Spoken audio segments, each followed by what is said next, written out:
Buenas tardes, tengan todas y todos ustedes. A nombre del licenciado René Castellano Holguín, director y fundador de la revista Lex Informa, les damos la más cordial bienvenida. El día de hoy se hablará sobre un tema muy especializado que tiene que ver precisamente con el sistema penal acusatorio, que será precisamente la prueba en dicho sistema. Nos vestimos de plácemes. Hoy recibiremos con mucho agrado y con mucho gusto al maestro Germán Montoña Peña, quien es abogado penalista especializado en juicios orales. Me daré la oportunidad de darle parte de lo que es su hoja de vida. Él es licenciado en Derecho por la Universidad de Ixtlahuaca, el CUI. Tiene especialidad en litigación y estrategias de defensa en juicios orales del Centro de Estudios Superiores en Ciencias Jurídicas y Criminológicas, CECIJUC. Maestría en litigación en juicios orales en el Centro de Estudios Superiores en Ciencias Jurídicas y Criminológicas del CECIJUC. Diplomado en juicio oral penal en la Universidad de Ixtlahuaca, es el CUI. Diplomado de práctica forense de litigación en procedimiento penal acusatorio y oral. Y ha tomado diversos cursos, talleres y seminarios relacionados con el área jurídica. También es titular del despacho jurídico Juris Lex. Le damos, maestro Germán Montoña Peña, la más cordial bienvenida a este espacio jurídico. En este momento le cederé a usted lo que es el micrófono y también la pantalla para que se dirija al auditorio que el día de hoy nos hace favor de acompañar. Y ya continuamos con lo que será su conferencia. Sí, ¿qué tal? Muy buenas tardes tengan todos ustedes. No sé, primeramente quisiera que me dieran la certeza si mi audio se escucha correcto para poder continuar. Por favor, señoría. Si le escuchamos fuerte y claro. Muy bien, gracias. Una vez satisfecho lo anterior, les reitero la gratitud por parte de la entrevista de hacerme el honor de poder estar esta tarde con ustedes y poder compartir un poco de lo que su servidor normalmente tiene en las audiencias, en la litigación, en todos los asuntos, que es un tema muy importante y que para mí es grato podérselos manifestar a través de la presente conferencia y así, pues bueno, siguiendo las reglas que nos dice la entrevista, podemos disuadir algunas preguntas que ustedes lleguen a tener al finalizar del tema. Muchas gracias, señoría, también a usted por estar el día de hoy aquí con nosotros y espero que sea de su agrado esta presente conversación. Gracias.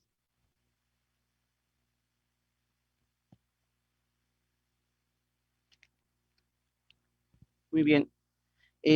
Otra vez, ¿sí me escuchan bien, señoría?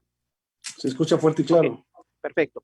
Bien, una vez iniciado lo anterior, como les reiteraba, vamos a tener en la presente un tema muy importante dentro del sistema penal acusatorio, si no es que es el fundamental para poder ejercer cada acto de litigación dentro del mismo. En este tema vamos a abordar lo que es la prueba en el sistema penal acusatorio. ¿Por qué escogimos la prueba? La prueba es algo fundamental, como me dicen, un principio general del derecho. Dame los hechos dame el derecho que yo te daré la prueba, ¿no? La prueba es algo fundamental para todo. ¿Por qué reitero eso? Permite, señoría. ¿Ahí me escuchan bien? ¿O se escucha bajito? Se escucha fuerte y claro, estamos escuchando bien.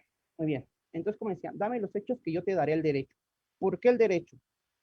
Porque el derecho no se prueba, el derecho se argumenta, ¿correcto? Lo que se prueba son los hechos. ¿Cómo se probar los hechos? A través de las normas y reglas que nos rige el Código Nacional de Procedimientos Penales.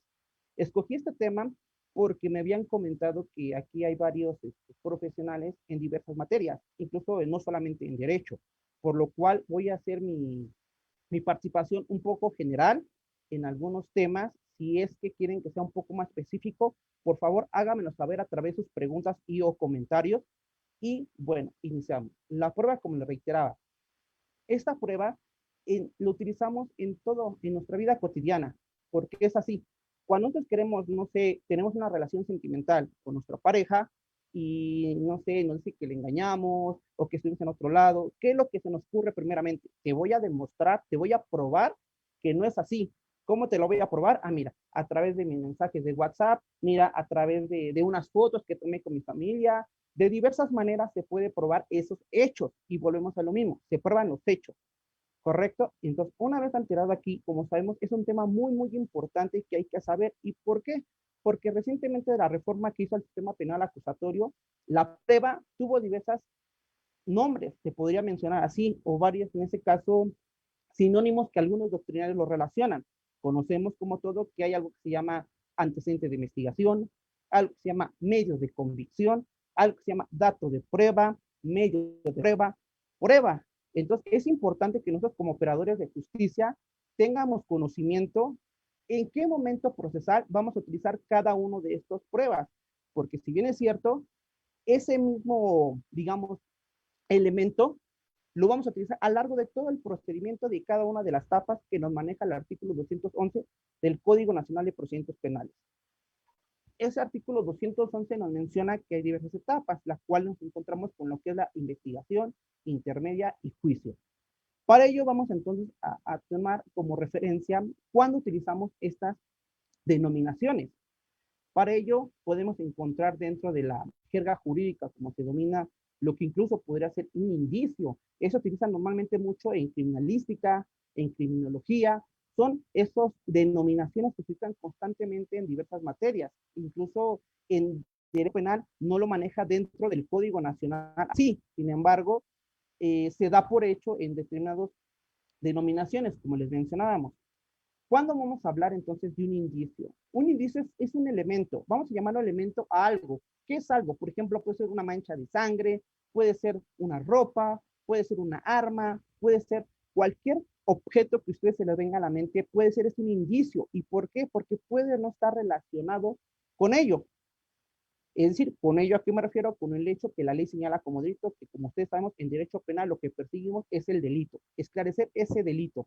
Ese delito lo podemos denominar como homicidio, como lesiones, como despojo. Son aquellas denominaciones que nos marca el código, en ese caso penal de cada entidad federativa, para saber qué hecho o qué actitud es considerada como delito por la ley. Para ello, como mencionamos, puede no estar relacionado. Por eso es importante saber cuándo vamos a dominar ese indicio dentro de nuestra carpeta de investigación. La carpeta de investigación, como sabemos, es un expediente. Ese expediente es un conjunto de hojas en la cual se va formando a través de la investigación durante todo el procedimiento penal. Esas hojas pueden ser muchas, pueden ser pocas. No depende la cantidad de hojas sobre la información valiosa que viene sobre la misma. Todo depende de la calidad que le vamos a dar, en este caso, a cada elemento probatorio. Por ello, quiero mencionar en este caso que todo ese que se va formando, esos elementos no es una prueba hasta el momento de la investigación, porque como les referí, cada momento procesal oportuno va a tener una denominación o bien cada acto jurídico se le va a dar una mención a la prueba. Para esto, el Código Nacional en su artículo 231 solo marca 3 dominaciones. Él maneja 3 dominaciones en ese apartado en donde él nos quiere plasmar qué se debe entender por dato de prueba, por medio de prueba o por prueba. Por dato de prueba no sé qué es la referencia, es decir, la referencia, usted refiere a algo sobre un hecho que la ley señala como delito. Ese algo, ese elemento que ustedes van a tener normalmente se utiliza lo que es en la audiencia inicial. La audiencia inicial es una de las primeras audiencias que se vaya a cabo durante el procedimiento penal. Entonces, ese algo dice que es la referencia a un medio de convicción aún no desagado ante el juez de control. Es decir, ¿por qué dice que aún no desagado? Porque ese dato de prueba en su momento, si va evolucionando, se va a tener que desaguar en una etapa denominada juicio oral.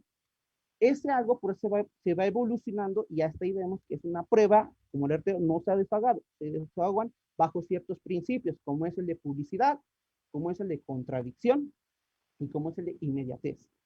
¿Correcto? Entonces, en esa situación, cuando tenemos un elemento probatorio, como le refiero, y es desagado ante un juez, se va a, en este caso, desaguar, es decir, se va a poner durante el proceso a través de esos principios. Una vez aclarado anterior, voy a después a ser más preciso en lo que les acabo de referir, para sobre todo no perder el hilo de la presente conferencia y así ustedes vayan entendiendo el apartado que hoy me toca. Por ello les menciono que el dato de prueba es esto, es una referencia, por lo cual yo refiero, supongamos, yo tengo en este momento, no sé, tengo mi código Y en mi código digo, supongamos que este no es un código, que es un expediente, una carpeta, y yo digo, bueno, yo refiero que tengo en ese código la entrevista de Juanito Pérez, en el cual él refiere que el día de los hechos, siendo a las 17 horas, se encontraba en, no sé, en la Ciudad de México, en el Zócalo. Entonces, yo ya estoy refiriendo, ya estoy manifestando, ya estoy transmitiendo alguna información que contiene mi código, expresamente que en ese código viene la entrevista, por lo cual se va a utilizar para que en este caso me sirva para un determinado fin. Esa es la finalidad, determinar un fin. ¿Cuál va a ser mi fin? Ah, pues bueno, puede ser una orden de aprehensión, puede ser en este caso un acto de investigación, puede ser el auto de vinculación a proceso, puede ser una medida cautelar. En este caso tiene diversas finalidades ese dato de prueba. Por ello, como les mencionaba, tiene una connotación, una finalidad, una etimología muy diferente que a veces cuando uno incursiona dentro del área penal es un poco diferenciar o un poco complicado diferenciar, toda vez que, pues bueno, en este caso la práctica nos va llevando a poder consolidar y tener muy presente que es un dato de prueba. Posteriormente a ello, como me refiero, ese dato de prueba, ¿qué nos puede servir? Es como una fuente, una fuente en el cual nos va a determinar que a lo mejor hubo un hecho que la ley señala como delito, o bien que existe ese indicio relacionado con la probabilidad de que el que estamos considerando como imputado en esa parte o en ese tema procesal, pues bueno, pudo participar en el hecho delictuoso o en el hecho que la ley señala como delito.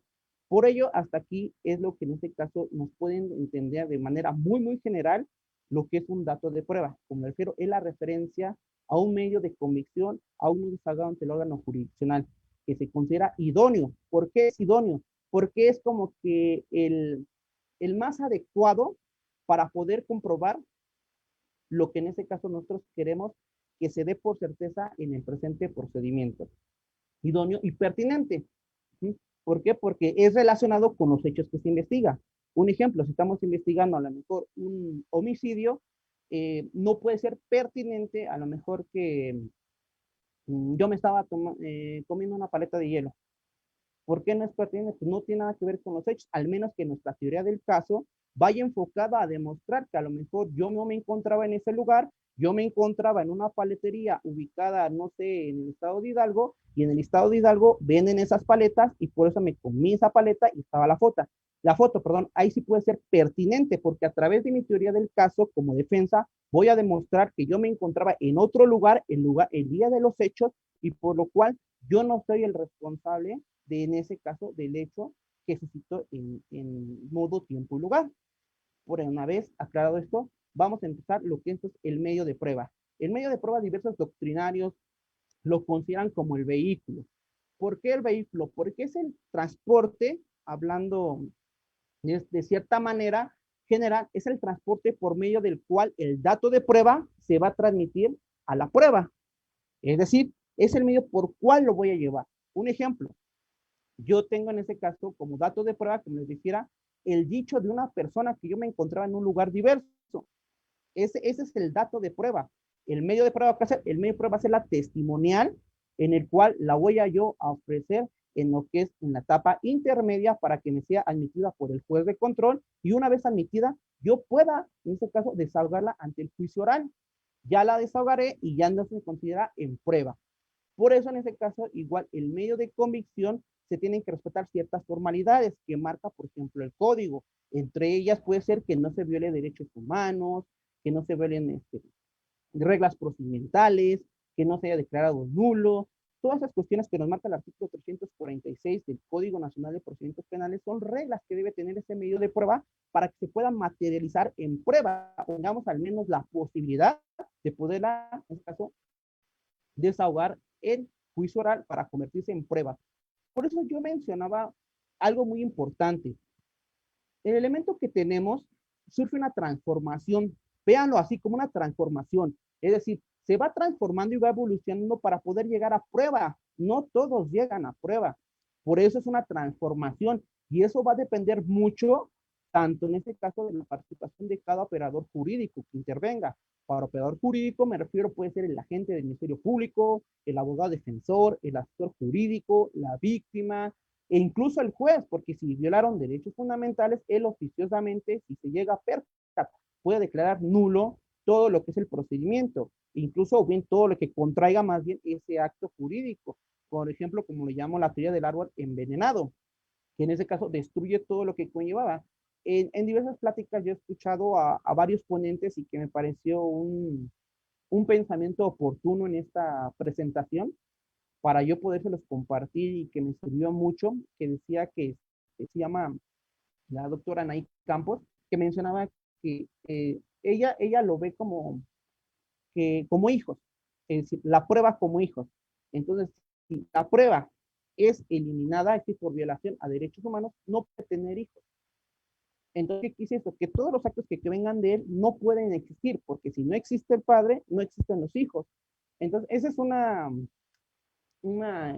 se puede decir? Un pensamiento que cuando lo escuché, la verdad es algo muy importante para mí en cuestión de que te hacen ver de cierta manera esa manera de poder tratar a la prueba, ¿no? La prueba hay que tratarla de una cierta forma, eh, como rige el código, de manera amable, se puede decir, para que en este caso se pueda transformar en prueba. Por ello pasamos ahora a lo que es la prueba. La prueba menciona que ya es una vez que es desahogada en la audiencia de juicio oral, bajo ciertos principios como yo les decía.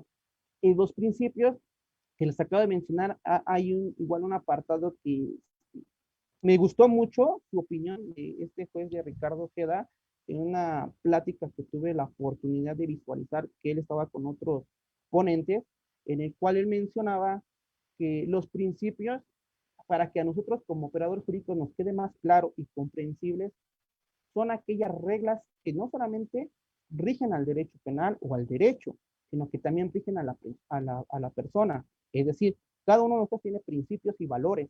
Esos principios nuestros nos identifican, en este caso nos individualizan a las demás personas por ser y regirnos de una manera adecuada. Por lo tanto, también el derecho tiene principios y mucho más el derecho penal debe tener principios para que en este caso se rija de una manera adecuada y en este caso llegando a la prueba es bajo la contradicción. Esa bajo la contradicción, ¿qué es? Pues es aquello que mediante a través del interrogatorio y contrainterrogatorio se va a poder pagar esa medio de prueba para que se convierta en prueba. Prueba ya es cuando una vez el juez le queda claro que bien, se esclareció el hecho, es decir, que bien dice que es sentencia absolutoria o bien que es sentencia condenatoria. Es decir, él a través de medio de prueba ya desahogado bajo los principios, él ya considera como cierto un hecho. Es decir, él ya a través de la prueba le llegó a un convencimiento, ese convencimiento le da la prueba, antes no. Eso es muy falso que muchos dicen que en etapas anteriores, investigación intermedia, tiene valor probatorio. No tiene valor probatorio porque no es una prueba. Sí tiene un valor para ciertos fines, pero no probatorio. Es decir, no con eso me pueden a mí juzgar. Tan es así que si no desahoga un medio de prueba en audiencia de juicio oral, a mí no me pueden condenar con esos antecedentes o con esos datos o con esos medios de prueba. Debe ser una prueba, es decir, debe ser desahogada fuera en juicio oral. Por eso es tan importante dentro de la etapa intermedia que nosotros podamos excluir los medios de prueba, siendo defensa o bien siendo agente del Ministerio Público y o asesor jurídico, que nosotros tengamos que se nos acepten esos medios de prueba para posteriormente desahogarlos en la audiencia de juicio oral. Entonces, como les referaba, la prueba es eso, que a través de los principios de mediación, publicidad, contradicción, se desahogan para que llegue un cierto hecho. Incluso igual el artículo que les mencionaba, el 261 del Código Nacional de Procedimientos Penales, en su párrafo tercero, ahí me menciona lo que es prueba. Es decir, que ya fue desahogado y que ya le llegó un conocimiento al juez, sea bueno o malo para cada uno de las teorías del caso, pero ya llegó a un conocimiento del juez y ese conocimiento le basta para poder determinar un fallo que posiblemente será una sentencia. Entonces, hasta aquí, como les mencionaba, ese es un dato de prueba, un medio de prueba y una prueba. Ahora veremos qué es un antecedente de investigación. Antecedente de investigación es todo lo que tiene la carpeta de investigación. ¿Por qué les dije primero dato de prueba, medio de prueba y prueba antes del antecedente de investigación? Porque como yo le refería, es lo que maneja el Código Nacional de Procedimientos Penales, es las definiciones que nos viene él mismo. Si bien en diversos artículos vienen como son antecedentes de investigación, medios de convicción, no trae la definición de qué es eso. Eso nosotros lo encontramos a través, como les refiero, de diversas tesis, de jurisprudencia, de doctrinarios, nos llegan a la certeza de qué es es un antecedente de investigación o un medio de convicción. El antecedente de investigación, como les refiero, es aquello en el cual se encuentra en la carpeta de investigación todo, por eso un antecedente de investigación o un medio de convicción es aquello que nosotros consideramos pertinente. ¿Por qué hago esta denotación entre medio de convicción y dato de prueba? Pues si los dos son pertinentes e idóneos. Bueno, le voy a decir por qué. Desde el punto de vista doctrinal, yo me refiero en cuestión de que, y apoyo mucho esa teoría, muchos actores coincidimos en que cuestión de que un dato de prueba, como le mencionamos, es aquella referencia a un medio de convicción en el cual se considera idóneo y pertinente para poder en ese caso esclarecer un hecho que le señala como delito y la responsabilidad en este caso del imputado. ¿Por qué refiero en este caso qué es? Porque como usted lo refiere, entonces un dato de prueba solamente es para la autoridad jurídica o un ministerio público.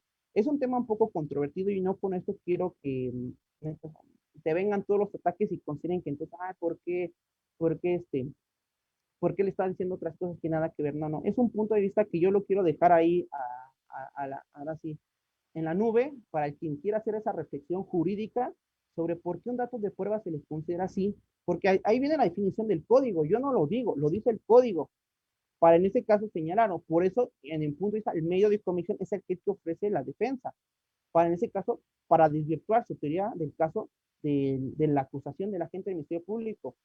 Entonces, por ello es un punto de vista que quise compartirles en esta ocasión, que se queda ahí como en el aire y ustedes hagan sus propias conclusiones. Yo no tengo la verdad absoluta ni digo que esa sea la verdad. Es un simple punto de vista que varios doctrinarios, incluso ponentes en este caso de mi gran admiración, hemos hecho tocar este tema y que realmente pues sí es muy, muy importante porque el código dice otra cosa. Por ello yo refiero entonces los medios de comisión son aquellos, y si aquellos que ingresa a la carpeta de investigación y ya, hasta ahí. Antes de investigación es todo lo que ya está ahí. Dato de prueba es lo que manifestamos para determinados fines que se encuentra en una carpeta, medio de pruebas a través del cual esa información la vamos a llevar a juicio y la prueba ya que una vez le haya llegado el conocimiento al juez sobre ese desahogo de la prueba. Por ello decía que es muy importante saber este conocimiento de la prueba porque como ustedes se pueden percatar, es muy útil para cada acto jurídico que vamos a llevar a cabo durante diversas etapas del sistema penal acusatorio. Porque imagínense, si dentro de una audiencia y aquí estando la señoría no me podrá dejar mentir. Si yo le digo, es que tengo una prueba en una audiencia inicial, no se imaginan cómo en ese caso me va a llamar la atención porque va a pensar que yo no tengo conocimiento jurídico y no soy una defensa técnica y adecuada que pueda representar los intereses jurídicos de la persona que está a mi lado. Entonces, igualmente, si yo digo, es que tengo, no sé, en audiencia en apelación, digo, es que yo tengo un dato de prueba, pues totalmente diverso. Entonces, es lo que yo les quise compartir en esta ocasión, por el breve tiempo que en este caso nos otorga su, su señoría y sobre todo la entrevista que tuve el honor de que me hicieran hoy la invitación.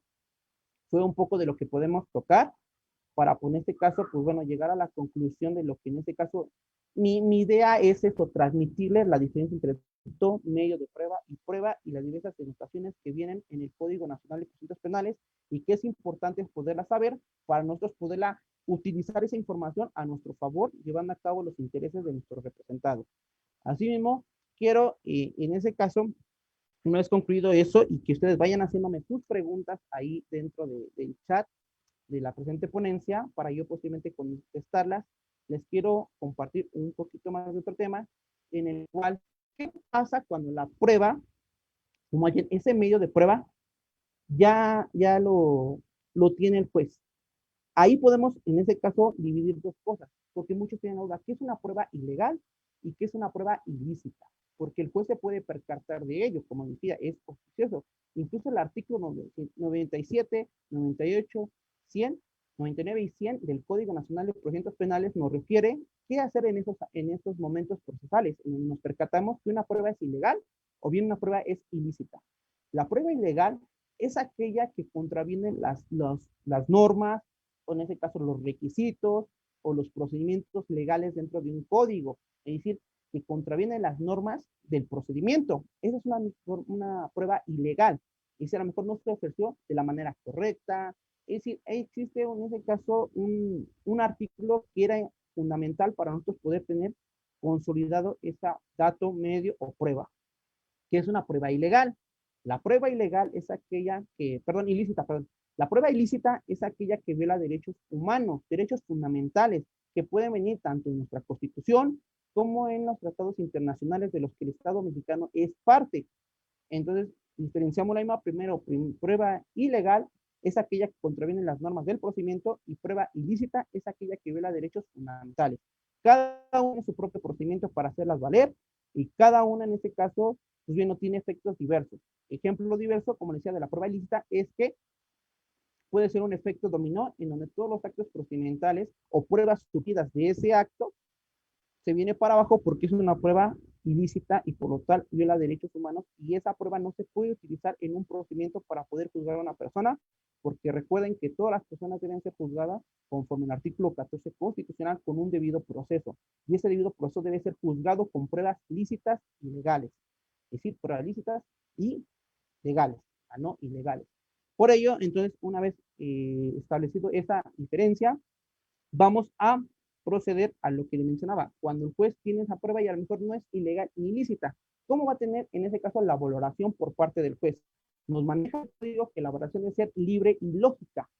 En ese caso, con libertad, no quiere decir que el juez va a valorar esa prueba como él guste y mande. No, para ello, por eso dice y lógica, no dice o lógica. Recuerden que cuando dice y, es decir que los dos, por lo tanto dice libre y lógica. En ese caso sí tiene libertad. ¿Por qué se llama libertad? Porque anteriormente en el sistema inquisitivo se manejaba que la prueba ya tenía un valor tasado. Es decir, ya nuestro código venía qué valor se le iba a poner a cada prueba. Por ello era fundamental, incluso en esos ayeres, que la prueba documental pública tenía mucho más valor que la prueba documental privada, cosa que no pasa aquí en nuestro sistema jurídico ni en el Código Nacional de Procedimientos Penales. Aquí no importa si es prueba documental pública o prueba documental privada. Lo importante es la forma y la información que tiene ese documento. Por eso le digo que es libre, es decir, tiene una libertad para, en este caso, el juez no que le dé un valor tasado. Él, bajo la lógica, por si lógica, él podrá determinar qué valor le va a poner a cada medio de prueba ya desagado o bien esa prueba. Voy a llamarlo prueba para que no sea tan repetitivo en esta cuestión una vez que ya hemos aclarado por qué se lo denomina prueba. Entonces, esta valoración debe ser libre y lógica. Como les mencionaba, la libertad que tiene pues para ponerle valor a cada uno de elementos, primero único y después sistemáticamente. Si primero valora uno por uno y posteriormente hace el conjunto de todos los pagados en la audiencia para que él pueda llegar a una conclusión de absolución o de condena. Ese valor se utiliza por diversos criterios.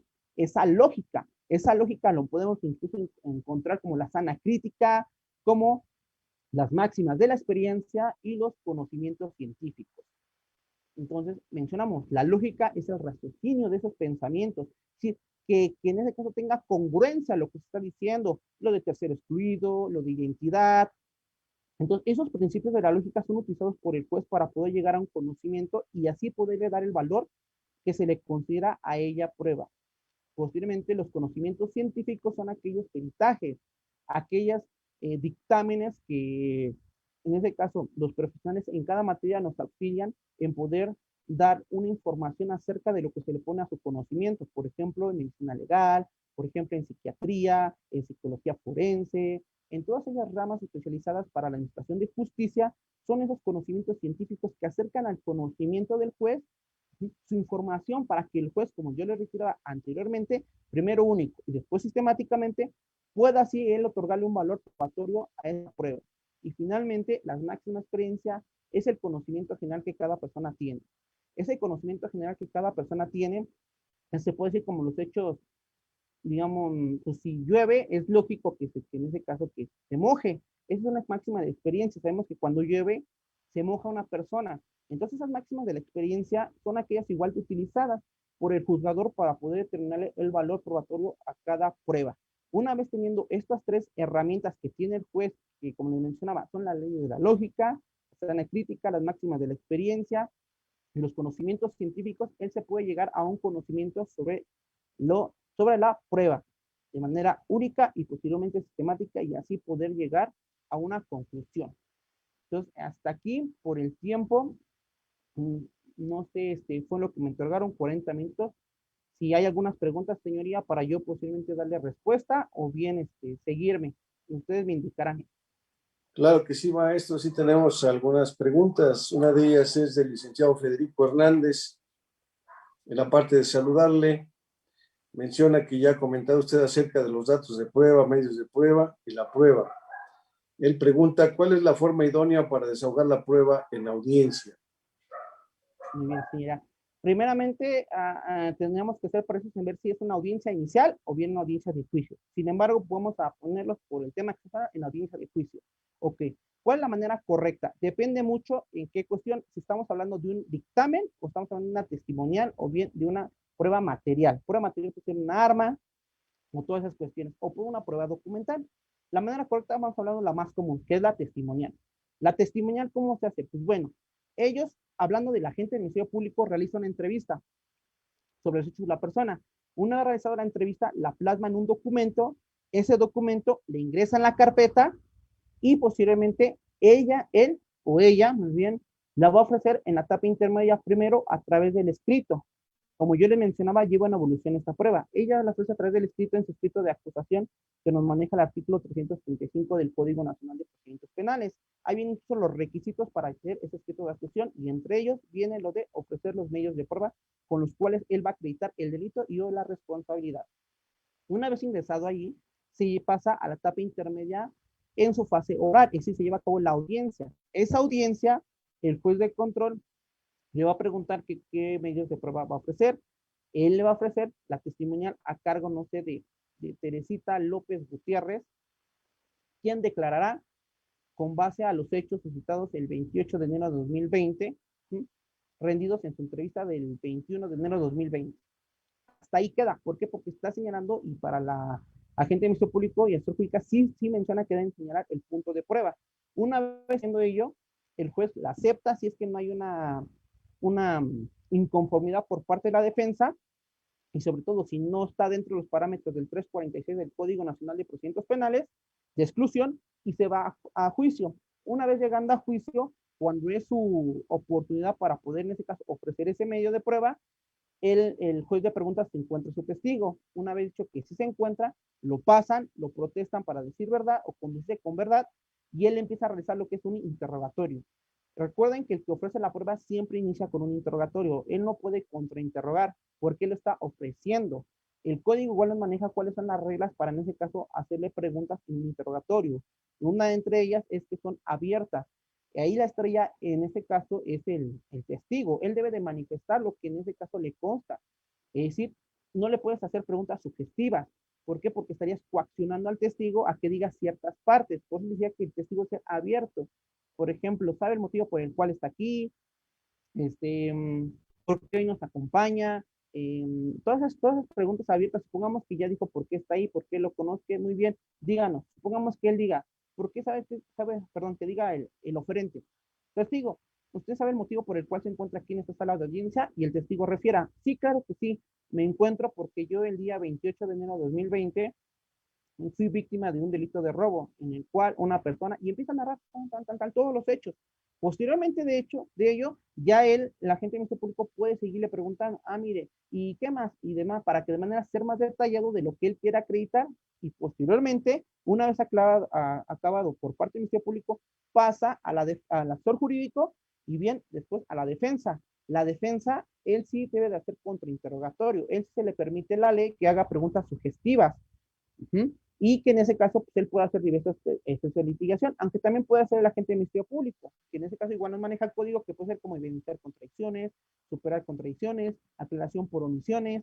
Entonces, todas esas estrategias de litigación que tiene el abogado para ponerse, en ese caso, revelar la verdad de lo que dijo. Una vez que acaba, como le digo, el interrogatorio contra interrogatorio, el juez dice que si lo desean liberar a una de las partes, dicen que sí, y hasta ahí es como en ese caso se puede deshagar ese medio de prueba. Es lo que en ese caso podría quedar, si con toda sinceridad, si no fui concreto en su respuesta, si no le di como usted la quería, dígame, para en este caso yo poderle contestar de la manera que más detallada que usted gustaba que yo procediera. Gracias, señoría. Bien, tenemos otra pregunta de Andrea DC. Dice que a él le gustaría a ella que hablara un poquito sobre las pruebas testimoniales, su alcance y sus limitantes. Ok. Bien. Pruebas testimoniales. Vamos a hacer un tema en el cual no había tocado aquí para que todos queden satisfechos. Las pruebas testimoniales. La prueba testimonial es muy fundamental dentro del procedimiento. Ya anteriormente en la respuesta que manifesté, mencioné cómo se puede llevar a cabo ese desahogo de medio de prueba. Recuerden que era una testimonial. Sin embargo, hay ciertos aspectos que los postulantes deben de tener en cuenta, que es, en este caso, lo que denominamos la psicología del testimonio. Esa psicología del testimonio es un tema que se ha ido, en este caso, destacando últimamente. Muchos lo han tocado y es muy importante que uno como postulador lo sepa. ¿Por qué? Porque muchas veces pasa en la práctica que hacen una declaración o bien una entrevista en fecha 1 de enero de 2020 y después vuelven a hacer otra en el 1 de enero de 2021, en el cual ya dice ciertos hechos más, ya es a lo mejor en la primera testimonio dijo que era una persona de aproximadamente unos 70, pelo largo, y que se le acercó, le dijo, dame tus cosas, y se fue corriendo. Dijo solamente eso. Y después de un año dice, ah, no, sí, y mire, tenía barba, y tenía un tatuaje en la oreja, y tenía una perforación, y tenía facetas color rosa. Ya refiere más detalles que bajo la lógica y bajo el testimonio no es posible poder determinar eso, porque el recuerdo de la memoria, conforme pasa el tiempo, se va desvaneciendo. E incluso a veces la memoria nos juega un papel importante en el cual en ciertas lagunas de nuestro recuerdo ponemos cosas que nunca pasaron. Entonces es importante para nosotros ver, como postulantes, ver si su testimonio que nos está refiriendo bien coincide con otros medios de prueba. Incluso, por ejemplo, en lo que es el delito de violación, que normalmente se le consideran como delitos de realización oculta, normalmente solamente viene el testimonio de la víctima y se debe complementar con lo que es en ese caso una prueba o un dictamen en medicina legal para poder comprobar si hubo violación o no, en psicología. ¿Por qué? Porque no basta con la declaración de víctima para poderse constituir como un delito. Es aquí a los que le refiero. Igualmente, hay que ver si dentro de sus testimonios que rindió, por ejemplo, en el año 2020 y 2021, coinciden con los demás actos, porque incluso a veces pensamos que es correcto poder agregar cuando realmente lo que estamos es perjudicando a nuestros representados, porque no pueden. Nosotros todo lo que decimos lo debemos de probar. Si yo digo que no estuvo en ese lado, debo de probarlo. ¿Y qué mejor que con otro medio de prueba? Y si no tengo otro medio de prueba, ¿cómo voy a comprobar eso? Realmente con el dicho, eso para su señoría y para cualquier jugador va a ser insuficiente para poder yo comprobar esto en una audiencia de juicio. Por él decía, una cosa en el recuerdo es también que dice lo que yo veo. ¿Por qué? Porque yo puedo estar aquí y yo puedo estar viendo, no sé, mi taza de café, mi celular. Ajá. ¿Por qué? Porque a lo mejor es lo que más a mis intereses particulares me interesa saber en este momento, porque es lo que más a mí me agrada. A lo mejor ahí puede haber un libro que en el momento pues a mí no me llama la atención, o puede haber aquí un código civil y yo ni en cuenta que estaba aquí en el momento hecho. Entonces la memoria surge así. Uno agarra ese recuerdo, lo que ve. No lo mismo, dos personas no pueden estar en el mismo lugar y ver las mismas cosas. Es decir, normalmente pasa con los policías. No puede ver dos policías en la misma camioneta, ver igual que el sujeto tenía una corbata negra, su traje era negro, su camisa era blanca, o rosa, o morada, tenían audífonos, o sea, y los dos dicen lo mismo. Eso es totalmente fuera de la lógica porque no es concebible. Incluso ustedes que están a través de sus pantallas no están viendo lo mismo que yo, ni cada uno de ustedes. Uno puede estar viendo mi audífono, otro puede estar viendo mi pelo, otro puede estar ni siquiera poniendo atención, porque así es el recuerdo, solamente capta parte de nuestros intereses. Ahora, una vez que nuestra mente capta ese recuerdo, se mantiene en el cerebro, ingresa, no todo ingresa. De a lo mejor de 4 elementos que yo dije, en mi taza de café, mi teléfono celular, mi cargador y mi código penal, son 4. A lo mejor solamente mi cerebro, en ese caso, ingresa solamente mi taza de café y mi celular. Entonces, ahora falta, en ese caso, lo que se mantenga en mi cerebro, porque en el transcurso del tiempo no se va a quedar todo igual. Por eso es importante, incluso le dicen los policías a las víctimas, dígame ahorita su declaración, ¿por qué? Porque entre más rápido nos digan esa información, más datos podemos tener para nuestras líneas de investigación, cosa que, por ejemplo, si pasa el tiempo, se va recordando. Incluso nosotros como abogados, ¿qué es lo que nos pasa en audiencia? Nosotros tenemos muchos asuntos y no todos se nos quedan recuerdos. Yo mañana puedo tener una audiencia de juicio y se me graba todo, todo, todo. Y si se llega a suspender y me la dan dentro de un mes, ya no me voy a acordar luego, luego. ¿Qué es lo que optamos? otra vez darle otra repasada. ¿Por qué? Porque los recuerdos se nos van desvaneciendo, a pesar que en un determinado momento nosotros sí teníamos ese recuerdo fijamente. Ahora, como les decía, y una vez que ya lo tenemos y se mantiene, es la forma de expresarlo, de poder expresar, en ese caso de saber yo cómo lo que, en qué palabras voy a decir lo que yo tengo aquí, y otra, el quererlo expresar. Entonces, esas son las 5 etapas, como les mencionaba, de la psicología testimonial, que es importante que como abogados postulantes nos pongamos un poco más adentrados al tema para que lo utilicemos como herramienta dentro de nuestros litigios, que la podemos utilizar en las pruebas testimoniales, como bien nos lo refería la abogada Andrea, y así nosotros poderos, en este caso, manifestar. Yo les reitero, ¿cuál era? Lo que ve, el cerebro, lo que ve, lo que capta, lo que entra, lo que se queda, lo que sale y lo que cómo sale. Es el procedimiento de la psicología del testimonio. Muchas gracias, señoría. Bien, gracias. Tenemos más preguntas. Dice Luis Alberto Esquivel Ramírez, ¿hay una relación entre la prueba ilegal ilícita con la nulidad de las mismas? Okay. Sí, claro que sí hay una conectividad y una relación. ¿Por qué? Porque como yo le refería, si hay una prueba ilícita, se desvanece todo. Y al desvanecer eso le llaman lo que es la nulidad. Esa es la nulidad. Son nulos todas las pruebas o actos llevados a cabo derivado de aquella prueba ilícita. En la prueba ilegal, en ese caso solamente puede ser nulo si es que no se convalida ese acto o esa prueba.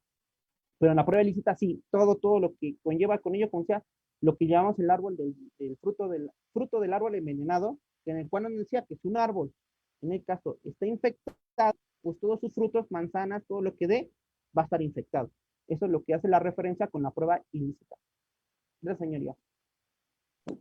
Muchas gracias, maestro. Tenemos otra pregunta. Héctor AR, ¿cómo se debe desahogar una prueba documental y si la misma se puede reproducir en las pantallas del tribunal? Perfecto. Bien, en la prueba documental lleva un procedimiento similar a la prueba testimonial o el procedimiento que había yo manifestado anteriormente, usando la salvedad que a lo mejor pongamos el mismo caso de lo que habíamos dicho y que la señora quiere ingresar, no sé, un acta de nacimiento, porque a lo mejor quiere comprobar la afiliación que tenía con el occiso, hablando de un homicidio. Entonces, ahí dice, entra la entrevista y en este momento anexa la presente entrevista un acta de nacimiento del registro civil número 1, con número de acta 058, del libro tercero de la Ciudad de México. Un ejemplo. ¿Por qué es importante las clásicas? Recuerden, entre mejor detalle es mucho mejor tu prueba. Tu prueba la deben de tratar como un bebé, deben tratarla de la mejor manera. Entonces, si yo nada más digo, es un acta de nacimiento, pues no sabemos ni de qué año, ni de qué nada. Ustedes me dirán, pues sí, porque viene ingresada en la entrevista. Pues sí, pero yo como defensa, en un juicio, voy a alegar eso. A mí como me consta, señor, ya que ese acta de nacimiento es la misma que la víctima se vio en su entrevista. A mí no me consta, y recuerden que hay un debido proceso. A mí no me consta, dicen que ahí está anexada, pero nunca refiere qué acta de nacimiento es. Y mucho más si no lo manejan como anexo 1, que muchas veces es lo que pasa en las fiscalías, que no ponen anexo 1, anexo 2 o ponen los detalles del acta de nacimiento.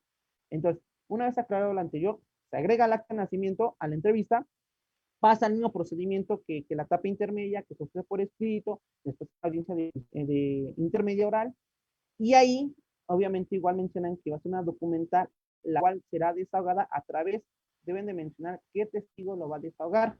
Muchos de los criminales, en este caso, un juez que tanto miro menciona que, por ejemplo, que para defensa no es importante decir con quién lo va a desahogar, pero para el agente de público y asesor jurídico sí es importante que digan con quién la va a desahogar.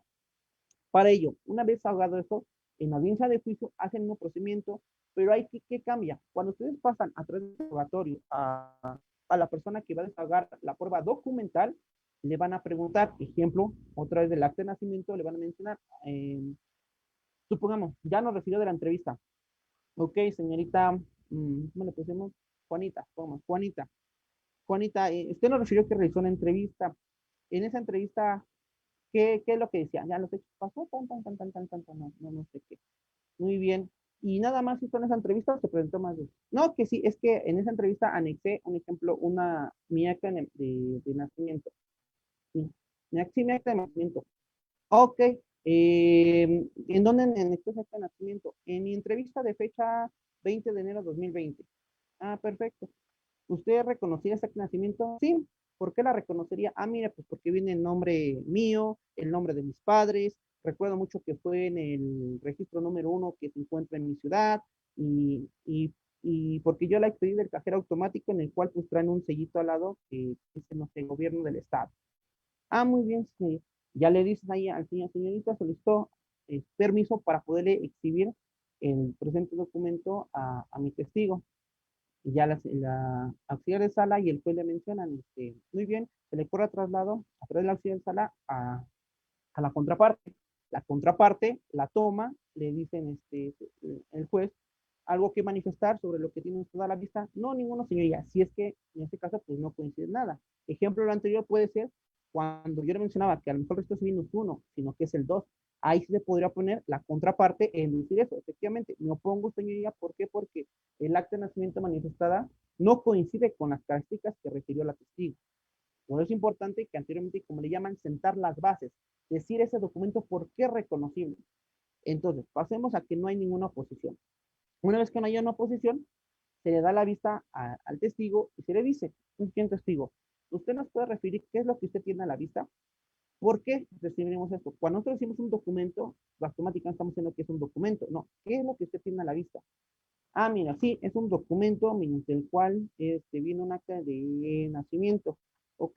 ¿Esa acta de nacimiento es la que usted nos refería anteriormente? Sí, ¿por qué? Ah, mira, pues porque viene mi nombre, porque viene el registro civil que viene mencionada, porque viene el logotipo este, que decía del gobierno de Estado. Muy bien, muchas gracias, señoría. Entonces, solicito que se le, se le retire.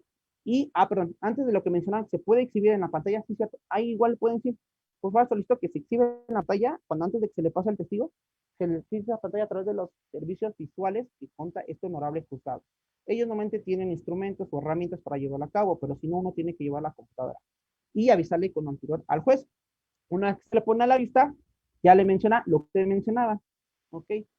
¿Este documento es el que nos refirió? Sí. ¿Por qué? Ah, pues mire, porque viene mi nombre, ahí viene mi firma, ahí viene tal, tal, tal. Una vez terminado esto, dice, muchas gracias. Una vez que se le entrega, dice, señoría, solicito, unos dicen que sí, otros que no. Miren, ¿esto cambia de qué? ¿O por qué yo les digo esto? Cada juzgador tiene criterios diferentes en cuestión de cómo se lleva a cabo. Hay algunos jueces que dicen en diferentes estados, ¿sabe qué? Yo sin esto que me lo digas, que se va a incorporar esa prueba, en este caso, a juicio, porque si no, también no está incorporada. Entonces uno debe decir, y en este acto, solicito que se incorpore este medio de prueba consistente en la documental número, a nosotros nos dan un auto de apertura juicio oral. En el auto de apertura juicio oral viene desglosado, por ejemplo, documentales ofrecidas por cada una de las partes, 1, 2, 3, 4, 5, vienen todas y ahí se les dice, ¿sabes qué? La documental número 5 correspondiente al acta de nacimiento con folio tal, tal, tal, misma que en ese momento mi testigo manifestó que sí la conoce. Y ahí ya se ingresa, dice, muy bien, se da por hechas sus manifestaciones, continúe. Hay otros que no, que dicen que no es importante que uno manifieste ese preámbulo, que simplemente con ya desahogado la prueba, ya está consolidado dentro del juicio. A eso se los dejo a su criterio, por hoy yo les manejo las dos posturas.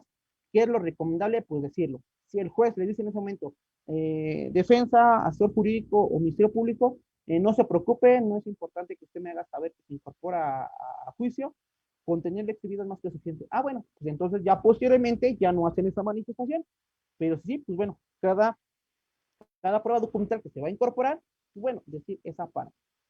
Estuvo muy bien contestada, dímelo por favor, y si no, pues con todo gusto profundizamos más, si es que el tiempo nos permite, y la honorable revista igual, así como su señoría. Gracias.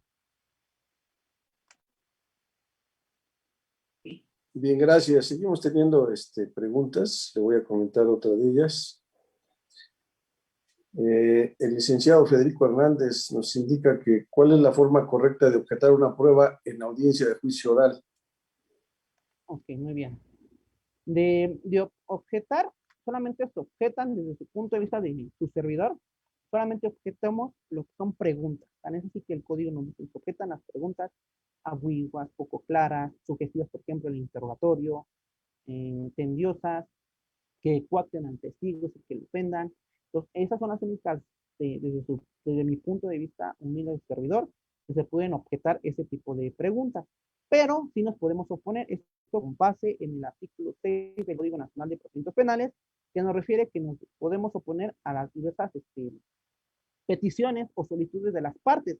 Y recuerden que la incorporación de una prueba, en este caso, es una petición o una solicitud por una parte procesal. Entonces, en ese caso, usted puede poner. ¿Cómo se puede poner? Como mencionamos en el anterior ejemplo, igual, que yo me opongo. ¿Por qué? Porque el acta de nacimiento, que en ese caso se me está poniendo a la vista, señoría, no coinciden las características con lo manifestado por parte del testigo. Punto. Entonces ya se le corre traslado, ¿es cierto? No, pues, ya en este caso la otra parte pues ya no la va a ofrecer. Si es cierto, pues bueno, ya entonces va más profundo, pero si no, así se pueden oponer. Ejemplo de lo anterior, o que el dictamen, a lo mejor el dictamen es de fecha de 10 de diciembre de 2020 y el agente de Ministerio Público quiere incorporar un dictamen de fecha, no sé, 8 de diciembre de igual de 2020. Dirán, son 2 días, pero pues ya no es incorporar porque uno se puede oponer. ¿Sabe? Yo me pongo señal toda vez que en el documento que me está poniendo a la vista no coincide la fecha con la manifestada por el perito, por lo cual me opongo a que se le ponga a la vista. Entonces, igual, y si no se ingresa, pues no se va a poder incorporar, hablando en esta cuestión, por ejemplo, de un dictamen, ¿no? Puede pasar con un contrato de arrendamiento, o un contrato de diversa índole, una entrevista, todas esas cosas se pueden oponer. Incluso, con veces pasa, supongamos que ingresan un documento de 10 de, igual de diciembre de 2020, pongamos de ejemplo. Pues bueno, nosotros podemos contrarrestar como contraparte esa posición a través de una evidenciar contradicciones. Igualmente, se hace un ejercicio, se le pregunta al perito o al testigo sobre la información del documento. Usted anteriormente acaba de referir que rindió un dictamen en el 10 de diciembre del año 2020, ¿cierto? Cierto. Muy bien. En ese dictamen usted lo observó, ¿cierto? Cierto. Usted lo firmó, ¿cierto? Cierto. Entonces, muy bien. ¿Usted reconocía ese dictamen? Sí. ¿Por qué lo reconocía? Ah, mira, porque trae mi firma, porque yo lo hice, porque yo sé qué metodología utilicé. Ah, muy bien, perfecto. Entonces, muy bien, sé.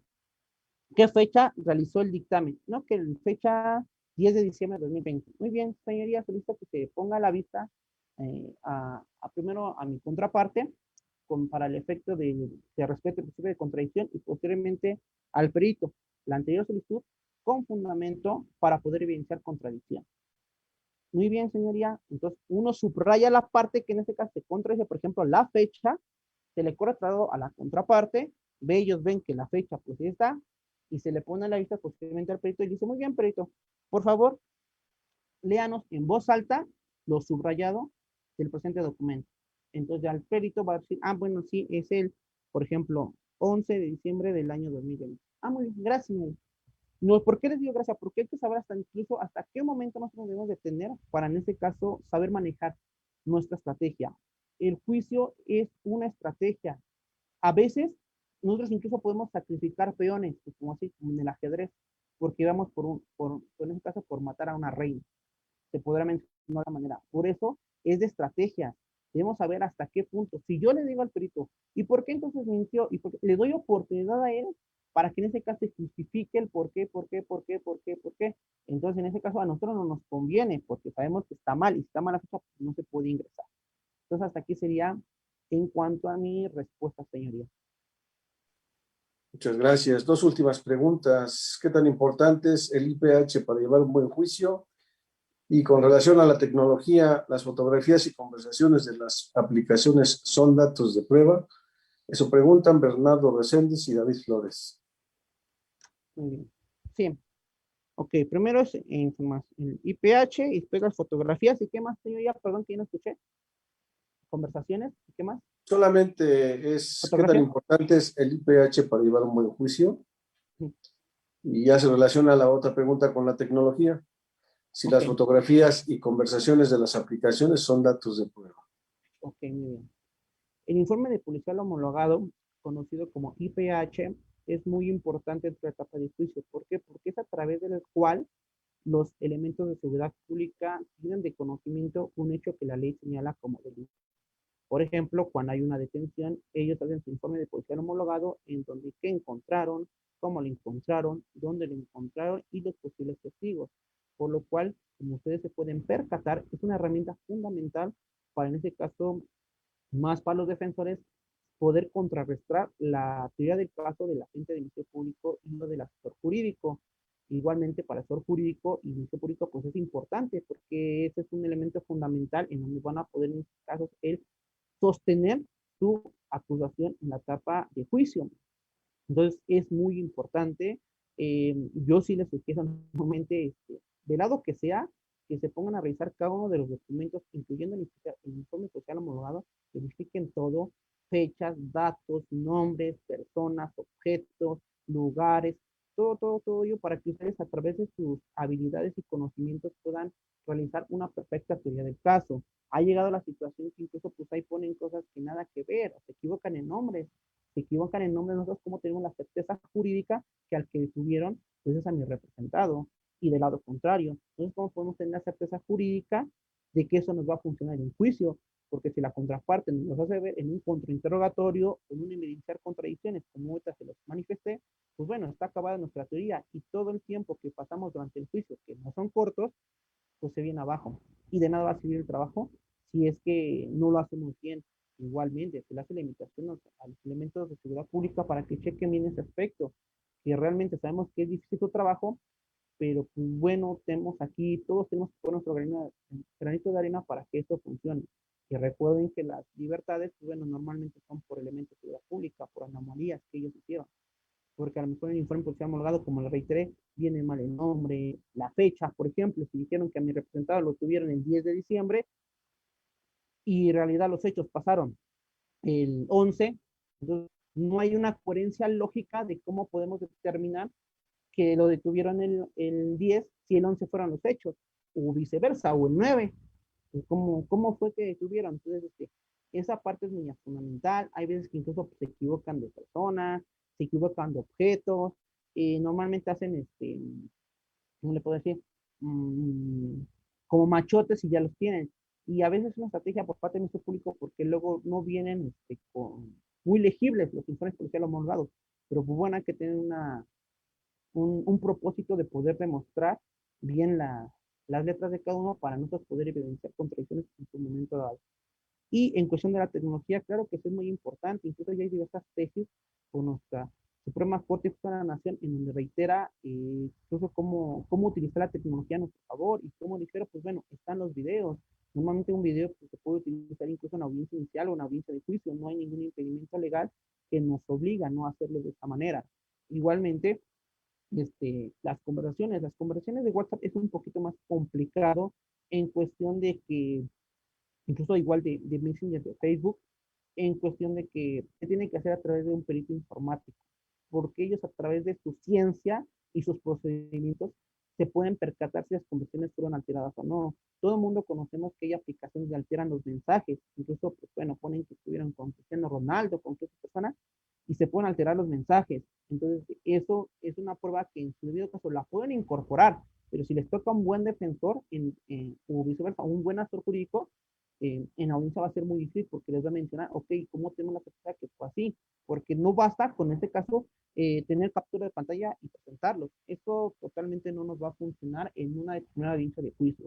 Y aquí recuerden, cada acto que llevemos a cabo durante el procedimiento penal, debemos ser conscientes hasta qué efecto nos va a llegar. Y si nos va a obtener hasta vinculación, hasta juicio, hasta qué nos va a llegar.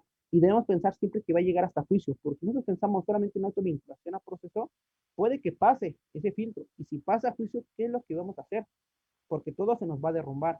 Entonces, como yo le mencionaba, en cuestiones de WhatsApp es un poco más complicado, pero no imposible. Se puede llevar a cabo con un perfil informático en donde él realice todo su procedimiento interno que tienen que llevar a cabo para que demuestren bien la cadena de custodia llevado de todo y que a través de su ciencia demuestren que esos mensajes no fueron alterados y que constan en el mismo teléfono. Gracias, señoría. Muchas gracias, maestro Germán Montoya Peña, por las respuestas que ha dado, las preguntas que le han formulado y sobre todo por esta brillante exposición. Tiene usted saludos y también comentarios. Le manda saludos Isabel Cajica Zárate de Tlaxcala, Ceci Ventura desde Querétaro, David Flores desde Veracruz, el licenciado José Luis Valencia García desde Sonora, el licenciado Federico Hernández desde Huejutla de Reyes Hidalgo, el licenciado Germán Montoya lo felicita por su conferencia. Dulce Camila le envía saludos desde Huauchinango, Puebla. Julián Noé Jacobo desde Nayarit. Inés Zamora le envía saludos cordiales. Joy Guzmán, saludos desde Matamoros, Tamaulipas, y le felicita por su ponencia. Estel García Cruz le envía saludos desde Monterrey y Denise López le envía saludos desde Tijuana. Bien, maestro Germán Montoya Peña, agradecemos cumplidamente el favor de su atención al haber contribuido con la revista Lex Informa, de la cual es director, y le envía un saludo al licenciado René Castelán Holguín, y desde luego también a través de mi persona. Se disculpa ya que él ahorita se encuentra en una actividad que requiere, en este caso, su presencia. Le enviamos un fuerte abrazo. Lo mismo que agradecemos a todo nuestro auditorio, a todas y todos, les enviamos un fuerte abrazo y esperamos que el maestro Germán Montoya Peña haya cumplido sus expectativas y sobre todo haber dado puntual respuesta a las preguntas que les fueran formuladas. A todos ustedes les deseo muy buenas tardes y que tengan un excelente día. Gracias, maestro. Muchas gracias, señoría, y gracias a todos los que tuvimos el honor de que nos acompañaran en la presente, y como lo reitera usted, espero que se hayan cumplido con las respuestas que les brindó su servidor, y sobre todo, pues bueno, que sigan luchando porque nuestro sistema jurídico penal se vaya consolidando más, seamos mejores operadores jurídicos en beneficio de nuestros representados. Muchas gracias, señoría. Bonita tarde a todos.